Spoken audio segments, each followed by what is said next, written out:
দরুদ পাকের ফজিলত ও উপকার অনেক। এটি ইমানের গভীরতা এবং নবী প্রেমের জীবন্ত প্রকাশ।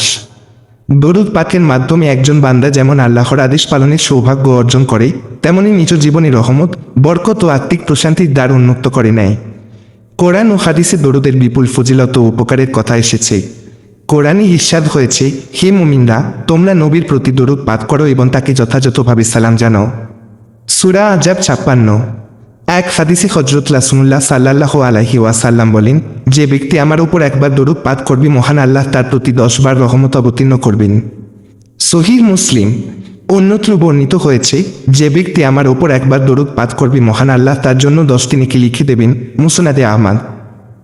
অপর এক হাদিসে হযরত রাসূলুল্লাহ সাল্লাল্লাহু আলাইহি ওয়াসাল্লাম বলেন, যে ব্যক্তি আমার প্রতি একবার দরুদ পাঠ করবে, মহান আল্লাহ 10 বার তার প্রতি রহমত অবতীর্ণ করবেন, 10টি গুনাহ মাফ করবেন এবং তার জন্য 10 স্তর মর্যাদা বৃদ্ধি করবেন।